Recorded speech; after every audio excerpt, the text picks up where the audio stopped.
could join me here today. I have a really fun Authentique tutorial. This is using their wonderful calendar collection, which if you haven't used it yet, it is really fun to play with. So it's the first of the year. I love January because the whole year stretches out in front of you like a clean sheet of paper. And I thought it would be super fun to use the calendar collection to make a monthly little calendar folio. So this is 6 by 6, and this one is made with January, which I know we're halfway through, but don't panic. I have February made. This was just my prototype. And this is an easel card. On the cover, I've just layered up a lot of the wonderful cut apart elements and the images.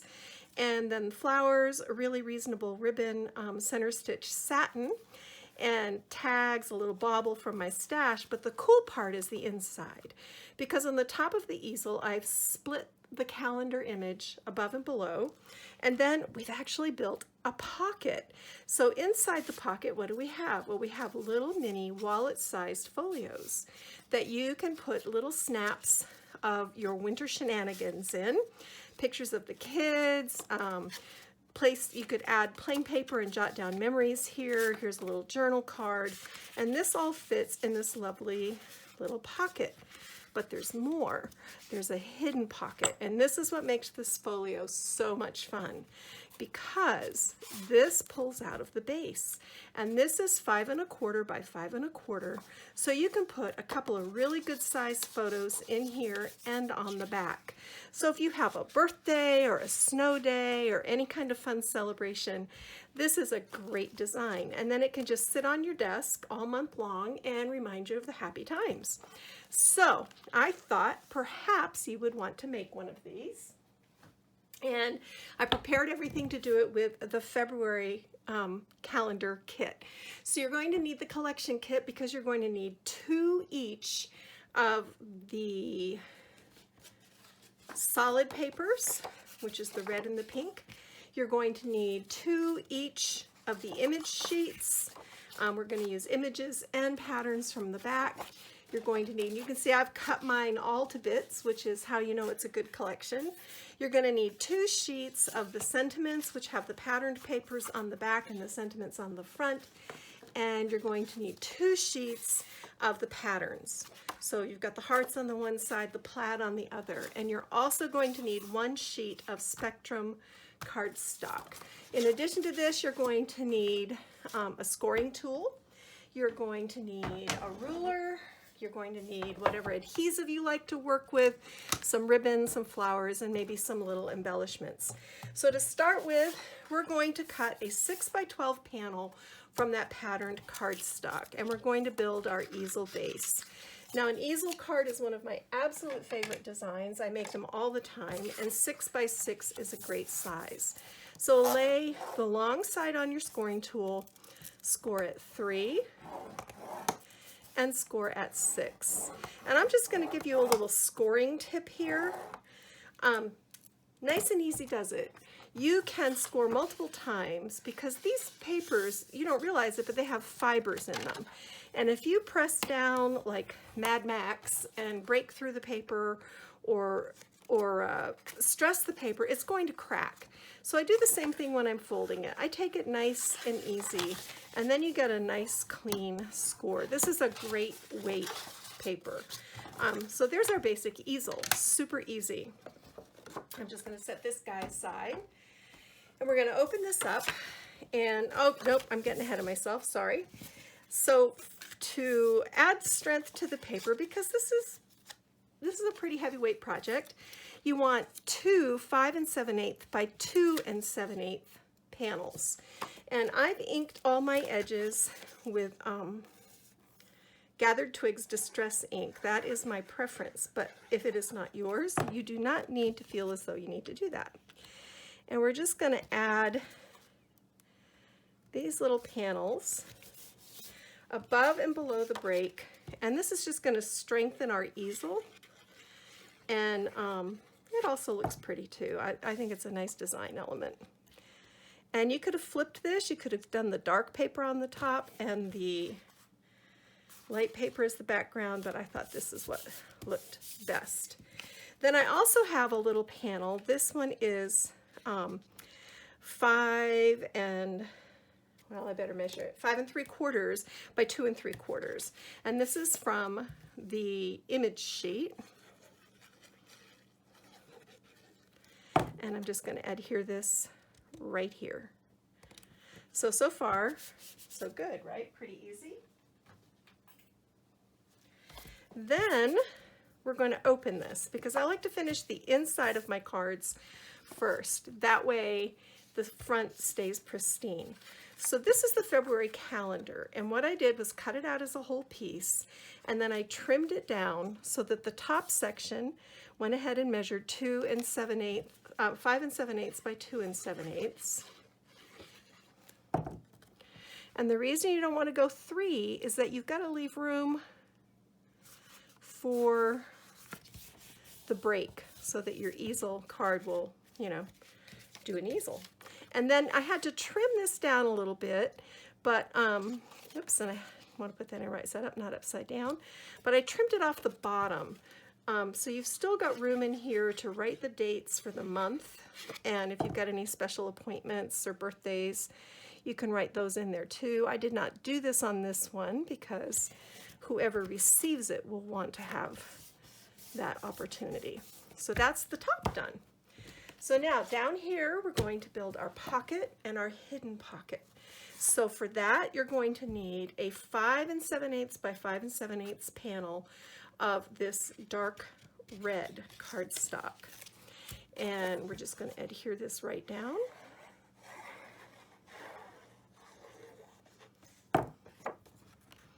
And a lot of you ask, I use Art Institute Dries Clear adhesive. This gives us just a teeny tiny border. If you want more of a border, you know, cut this a little more narrow, but that works just fine. Then I took my Spectrum Antique Lace. This is 5 3/4 by 5 3/4, and we're going to flip this over. And I've just cut some little 1-inch strips from scraps. We're going to fold these in half, and we're going to create a gusseted hidden pocket. So you can see I just folded this in half. You can score it on a scoring tool if you want to. And you want to glue these down on 3 sides, right up against the edge. And you want the folded bit to be on the outside. So this is very simple. And I should have probably scored and folded these ahead of time, but I tried to think of everything to make this video move along very, very quickly, but sometimes it's hard to remember everything. Now, if this was a patterned piece of paper or had a design to it, you would want to be checking the front of it to make sure that you weren't putting these gussets on upside down, but because this is just plain, there's no pressure.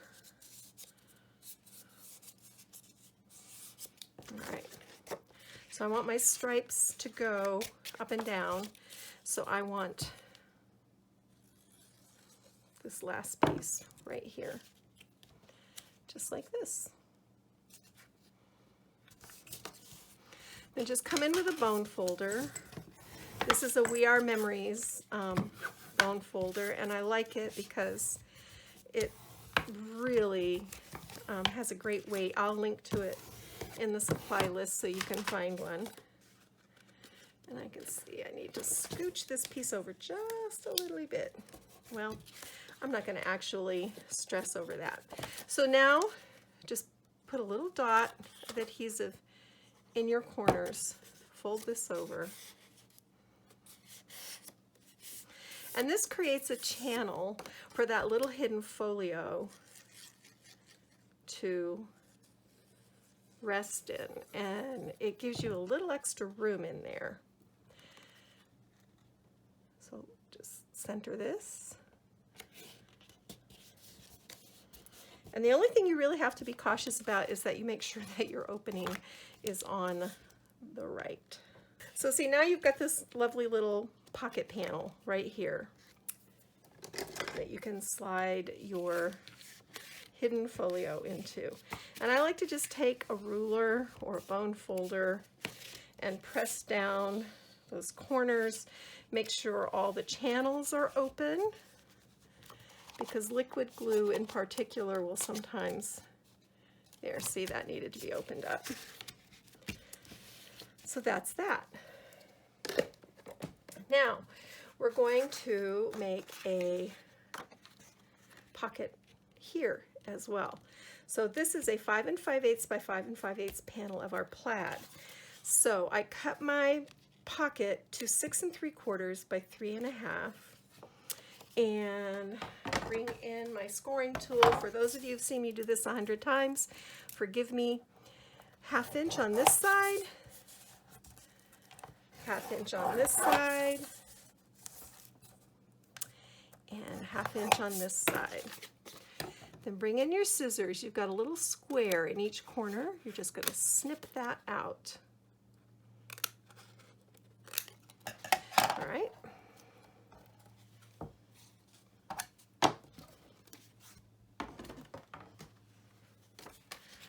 Fold the scored lines over and burnish.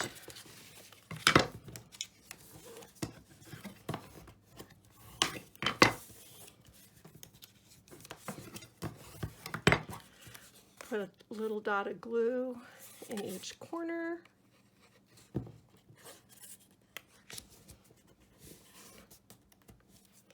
Then bring in your panel. All these little post-it notes. Okay, and see how that's going to line up just nice? So place your adhesive.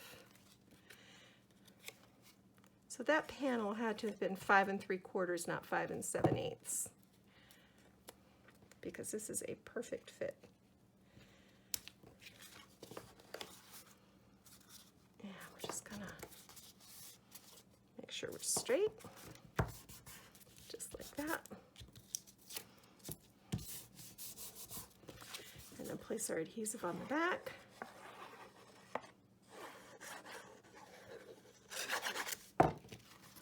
And this goes down on the bottom, just as nice as you please. So there's our pocket, there's our hidden pocket. So what goes in the pocket? Good question. Let me see what I did with that.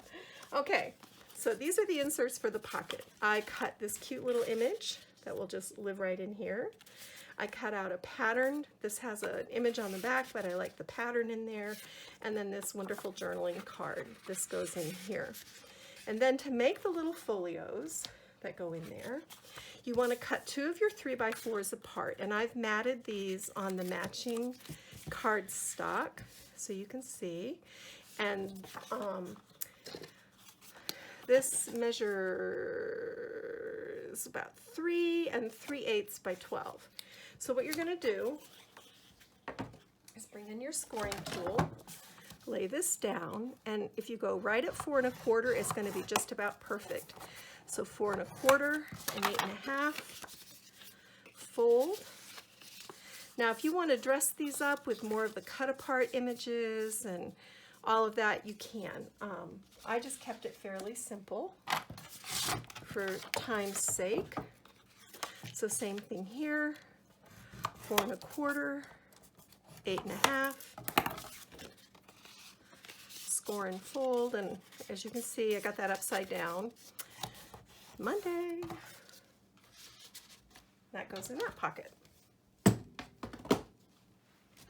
So now this pocket actually serves as the break for our easel, which is very, very cool.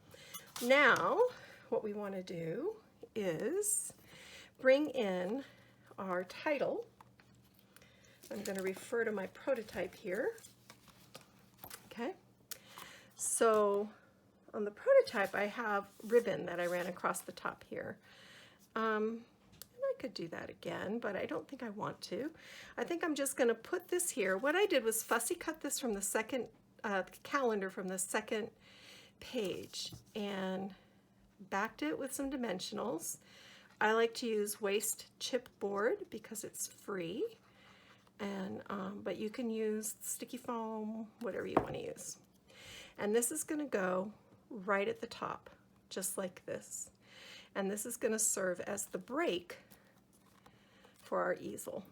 And that's going to keep that standing upright. Make sure I'm as straight as possible.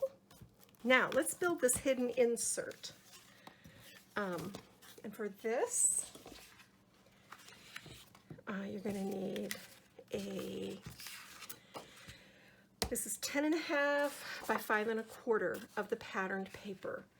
And you're just going to score this in half at 5 1/4 and fold. Doesn't get any easier than that.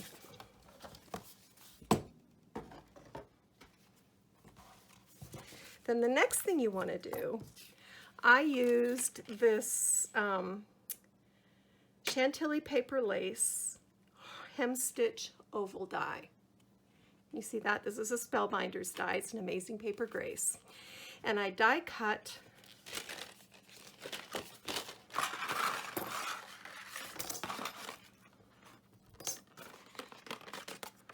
these two together. And I just used a little bit of Post-it note tape, but you can see. And that way I get the hem stitch opening in there.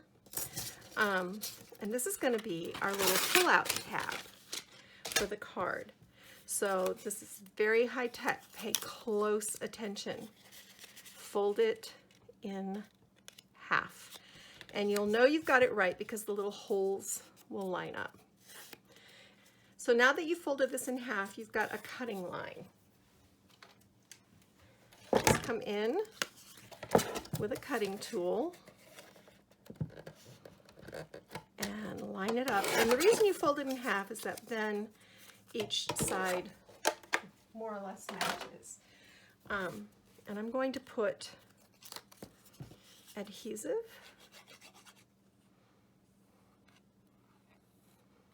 and I want to kind of center this top and bottom. Make sure I'm looking pretty straight. Oops. And again, I have my paper upside down. Let's try that again. So we're going to center this top and bottom. Adjust it on the inside if it doesn't quite look straight. Then open this up, and you're just going to do the same thing here. The reason you do this first is because then you can cover up the non-tab part with your designer paper, and it just looks a little more finished. I'm just trying to line those little hem stitch holes up. And that looks pretty good. So on the inside, we have a little liner piece, and this is going to go right here. This is just cut slightly smaller than the panel. It just helps break up all that pattern, which can be a little much with a really busy pattern like that. So this is just going to glue. Let's see where my crease is. Yep. So we're just going to line this up and glue it down, just like that. Then over here on this side, I fussy cut the little Kissing Booth Pucker Up ticket, and I used these Fiskars paper edgers. This is the stamp edge, which I find is the only one I really use. So I'm just going to put a wee bit of adhesive on this side and place it right here. And this way you can put your picture back behind it, but it still looks really cute. And then this is one of the stamps from the cut apart page, and I'm just going to put adhesive on the outer side and put it over here. So same idea, your photo will fit right underneath there.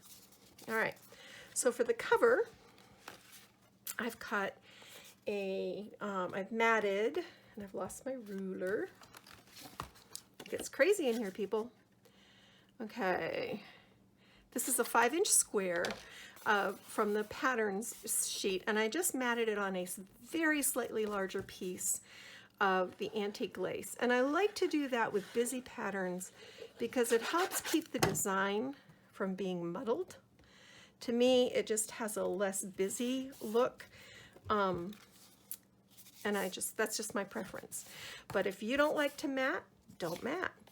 Then this is also a 5-inch wide by, I just use a scrap. It looks like it's 2 7/8-ish from the sentiment sheet. And this is just going to act like a belly band. Again, just breaking up all those patterns. And then I took the February image with these sweet little birds, matted it again on just a slightly larger piece of my antique lace. Even though the other one I did the little, I think I just want to do this straight. I like it better with these patterns and images. I think it looks better straight. And then I did do hugs and kisses, and that's just going to go right along here. And then for our pull tab, I took one of my vintage buttons and threaded it. Just going to put a dab of hot glue on there, and it's going to go right here on the edge. And this also acts as a stopper. It prevents the little folio from going too far in. But look at that, nice as you please, a little secret surprise inside. So we're almost done, people. We're moving right along. Now what we need our focal image for the front, and I trimmed down these sweet little kids. This is more of a rectangular image, so I don't like it at the angle. I like the square at the angle, but I don't like the rectangle at the angle. So I just glued this to that bottom flap, and you can see, don't go over your score line. So now that that is done, I took this little sentiment, matted it on the pink, on the antique lace, and a little bit of that pink pattern. And this we're actually going to pop up on a dimensional, just to create some depth and variation in the visual field. That's always a fun thing to do. And that's going to go just like, I think just like this.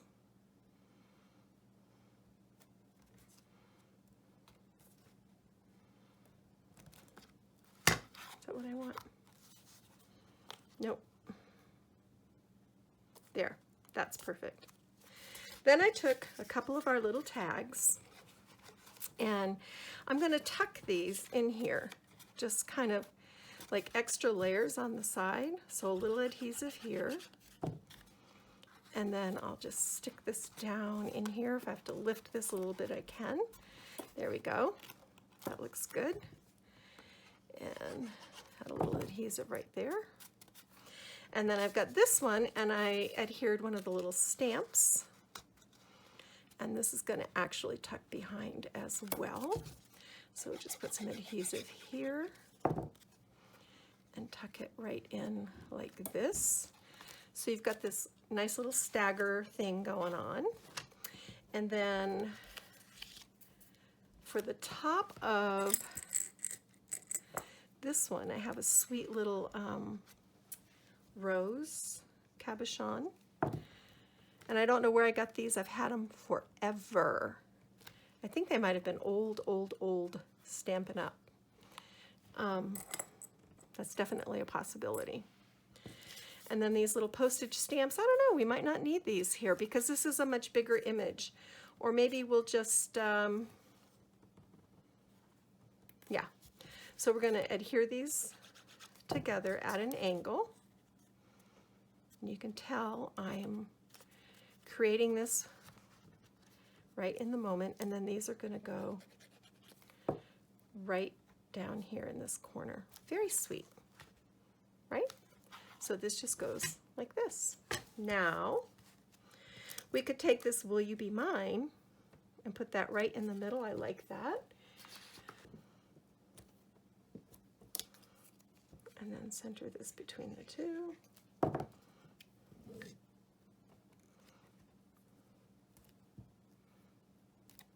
There we go.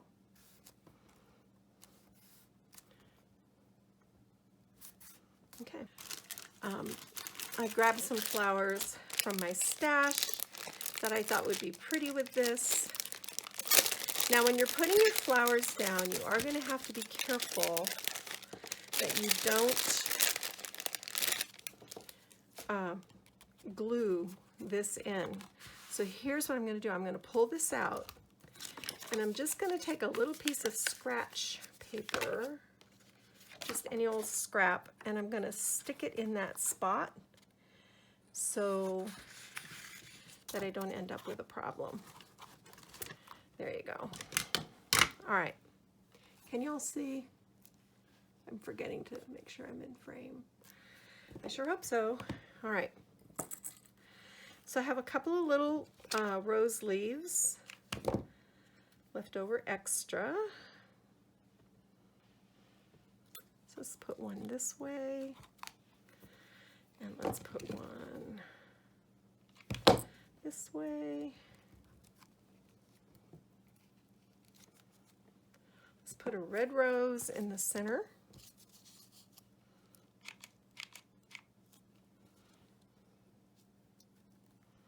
Like that.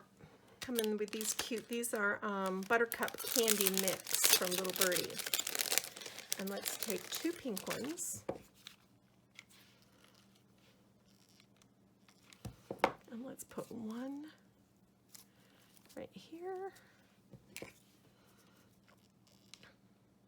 And one right here. Now I'm going to come in with my triple loop bow. And I'm going to put my adhesive on the underside. I'm going to line up my bow where I want it.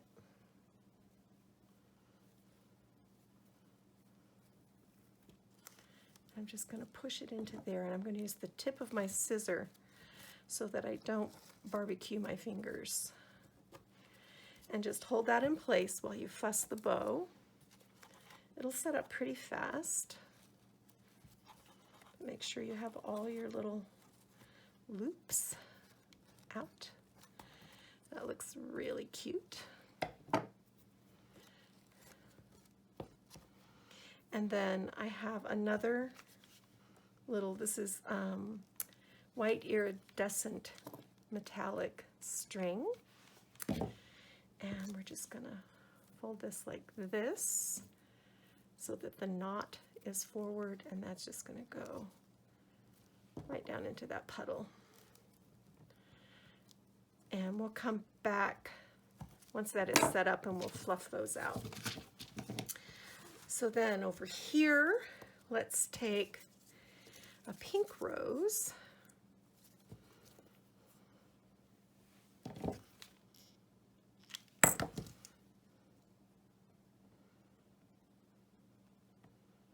Right here. Oops. Hot on the back side. That'll wake you up, people. All right. Let's take a pink rose.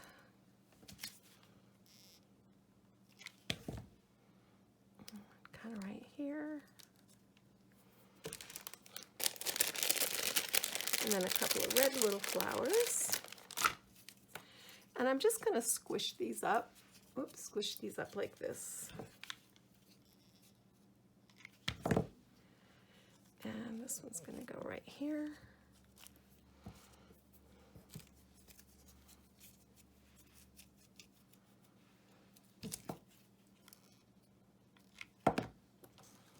And this one's going to go right here. Just like that. Okay, see what happened over here? This is why I put this little piece of scrap paper in. But we can pull that out and there's no harm done. So that was a good move. Then we're going to take the knot of our bow. We're just going to pull all this leggy stuff back. And we're going to put a little dab of glue right here and tuck it right underneath.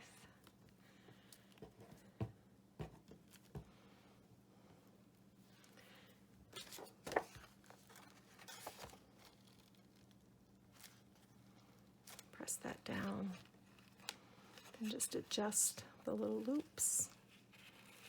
Oops.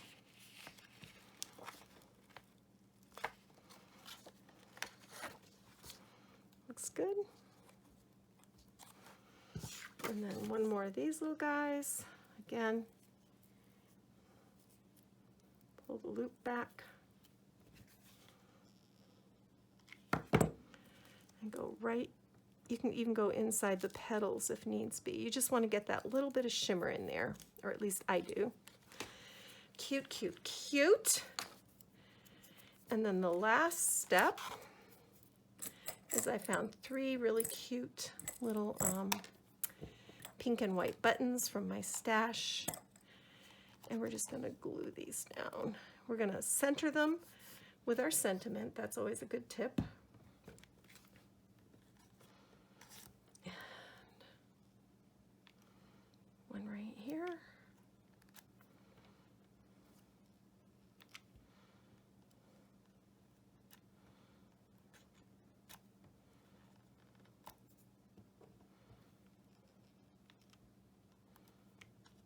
And one right there.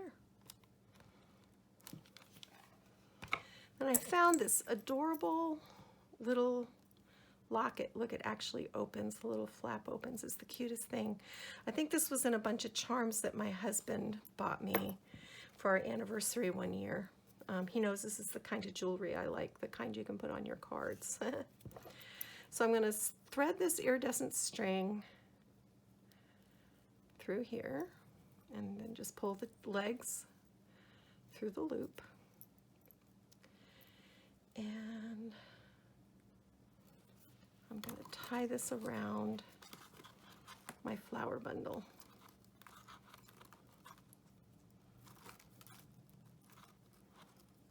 Just a square knot, nothing fancy. And maybe one more, just make sure it stays.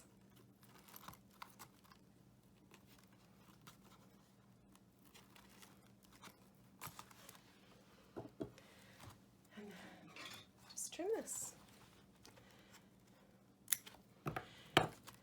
Look how cute. Look how cute that is. And if you wanted, you could add, and I might do that, I might add just a little dab of glue to hold it right over here, right in place. And that will set up eventually. But, and then the last little touch is one of these itty bitty paper clips. I collect these, people. Anytime I find them, I grab them. These happen to be Tim Holtz mixed in with some that I found, like a generic brand that I found online. And I'm just going to attach this little gold one right here on our sentiment. She says, there it goes. And that's that. Finished.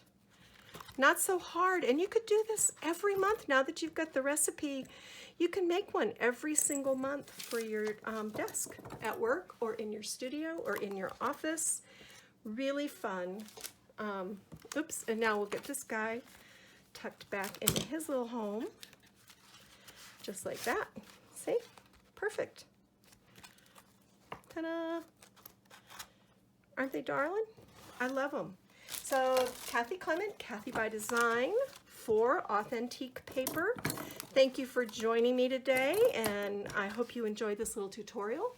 If you did, please give it a like or a thumbs up, and I would love to have you subscribe to my channel. I'm always trying to share fun new ideas for you in the world of paper crafting.